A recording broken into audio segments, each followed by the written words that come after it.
pourquoi Toyota fait tant d'efforts pour ce rallye. Oui, cette légende, vous allez le comprendre après. Mais tout comme pour la Corolla H2, il est certain que cette voiture va encore faire tourner des têtes. Qu'est-ce donc que cette GR Yaris ?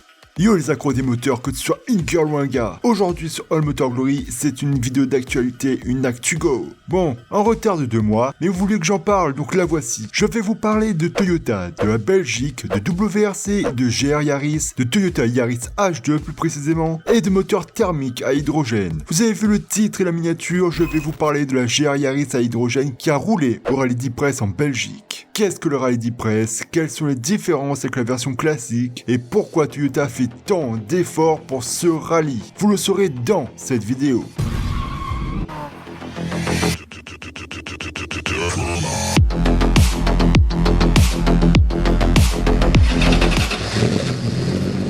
Donc, qu'est-ce que le rallye d'Ypres?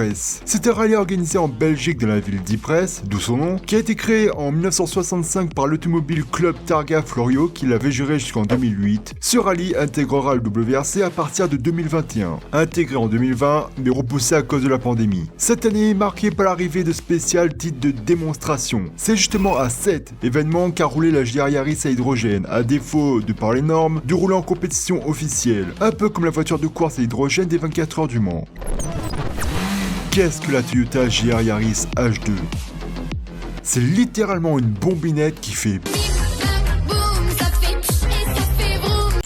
au bitume. Il s'agit d'une GR Yaris classique sur lequel est greffé le moteur de la Corolla à hydrogène du Super Tycoon 2021 et 2022, elle-même tirée de la GR Yaris Essence. Cette voiture a été présentée sous forme de prototype la première fois en décembre dernier. Si vous me suivez sur les réseaux sociaux, vous l'avez forcément vu. D'ailleurs, n'hésitez pas à nous rejoindre sur les réseaux sociaux. Petite anecdote, concernant le prototype, lors de sa présentation, beaucoup ont voulu passer précommande parce qu'ils habitent justement à côté d'une station hydrogène. Car effectivement, tout portait à croire qu'elle était une version qui allait être commercialisée, mais malheureusement non. Normalement, il s'agit de la même voiture selon Akio Toyoda. Pas exactement la même voiture à proprement parler et qui a été présentée, mais c'est la même configuration. Côté moteur, même si c'est déjà dit dans la première vidéo sur le sujet, ils ont remplacé les injecteurs et tout le système de distribution des carburants, dont les réservoirs qui sont ceux de la Toyota Mirai.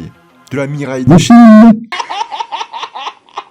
et qui sont, dans ce cas précis, posés en lieu et place des sièges arrière, d'où les écopes au lieu des vitres arrière. Niveau puissance, Toyota affirme, et ça a été confirmé par Kankonen lui-même, lors d'une interview, oui, cette légende, vous allez le comprendre après, qu'elle possède une puissance similaire à sa version essence, mais le couple est très présent à bas régime, à un point où les pilotes ont confié qu'ils sont obligés de changer de rapport bien plus fréquemment car la voiture patine, et petite précision, elle a encore ses 4 roues motrices. Mais comme pour le prototype, Toyota n'a rien communiqué concernant les chiffres et la consommation, même si elle est bien basée sur le 3 cylindres en ligne de 1600 cm3 turbo de 61 chevaux relié à une boîte manuelle avec transmission intégrale de la version essence. Du coup, avec l'hydrogène, cette voiture peut, en théorie, assurer une autonomie assez grande et des ravitaillements presque aussi rapides qu'un plein d'essence, tout en conservant la sonorité bien plus séduisante des belles mécaniques, et dans ce cas celui de la GR Yaris, qui, pour la plupart des amateurs de voitures de sport mécanique, est quand même bien plus séduisant que le bruit de perceuses et d'aspirateurs des moteurs électriques.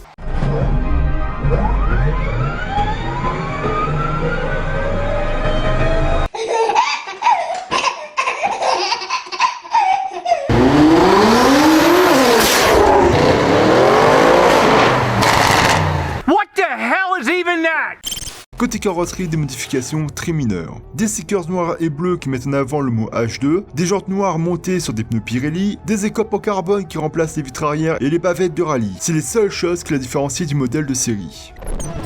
Le rallye d'Ypres, la Yaris H2 Ypres. Le rallye d'Ypres 2022, un rallye très spectaculaire qui a eu lieu du 18 au 21 août 2022. La GR Yaris H2 a fait office de voiture ouvreuse sur le rallye d'Ypres, ainsi qu'en tant que voiture d'essai à la 11e spéciale. Histoire de marquer le coup, c'est l'ancien quadruple champion du monde finlandais Juha Kankonen qui a pris le volant en compagnie de Morizo. Quoi, vous ne savez pas qui c'est? C'est le surnom d'Akio Toyoda, surnom qu'il utilise pour s'enregistrer en compétition.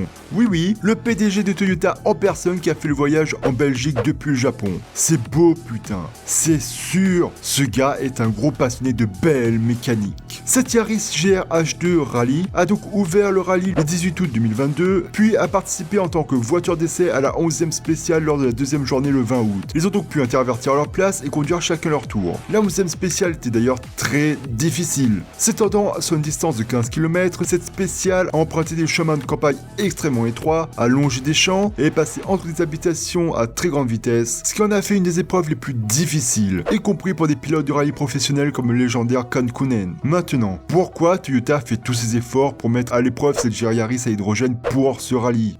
La première, c'est pour la pub, surtout dans une épreuve officielle du WRC, pour montrer aux passionnés comme nous que Toyota travaille sur le moteur thermique à hydrogène et le montre avec cette Toyota GR Yaris H2 Rally, mais aussi pour avoir des investisseurs qui ont cette passion de l'automobile en eux. C'est tout bénef pour eux de faire ça au niveau marketing et pour tenter de sauver le moteur thermique, car il est clair qu'Akio Toyoda et le PDG de Mazda veulent sauver le moteur thermique de façon écologique. La deuxième raison, et pas des moindres, c'est pour montrer que ce moteur marche, ce moteur fonctionne réellement, que c'est bien réel. C'est tout, sauf un prototype testé en laboratoire que personne n'aura jamais vu. Là, il est là, il a tourné au rallye, il tourne, on a pris en photo son cul pour prouver que ce moteur fonctionne réellement, qu'il a pu montrer au monde ce qu'il vaut. Bref, pour dire ça marche, ce moteur à hydrogène marche. La troisième raison, c'est pour tester ce moteur hors des circuits. Et rien de mieux qu'une épreuve officielle du WRC pour tester les capacités de ce moteur sur des routes que tout le monde prend avec sa voiture.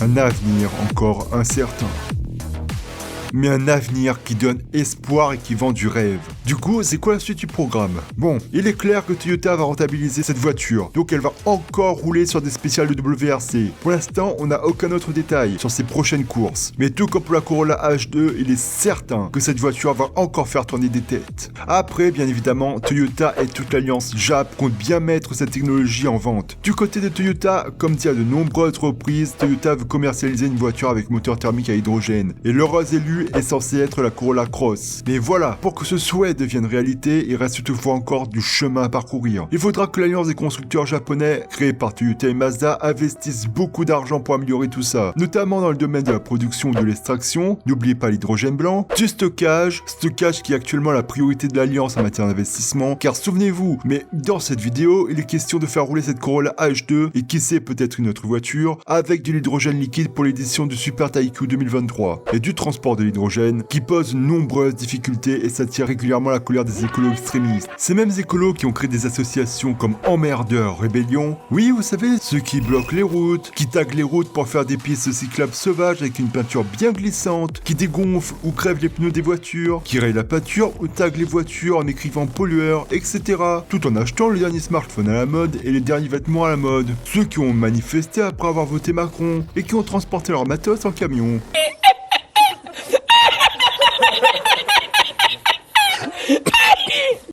Bien évidemment, depuis peu, l'Alliance peut compter sur d'autres marques, comme Porsche qui, en plus des e-fuels, a récemment annoncé avoir étudié le potentiel d'une adaptation de son V8 4 litres 4 biturbo pour qu'il fonctionne à l'hydrogène, avec des résultats plutôt encourageants à la clé, en plus de tout ce qui a été mentionné à travers mes vidéos. D'ailleurs, certains vont être ravis, il y a une playlist qui a été créée pour ça et qui regroupe les vidéos qui concernent les carburants de synthèse, l'hydrogène, les biocarburants, etc. Vu que beaucoup parmi vous aimeraient voir toutes mes vidéos sur le sujet.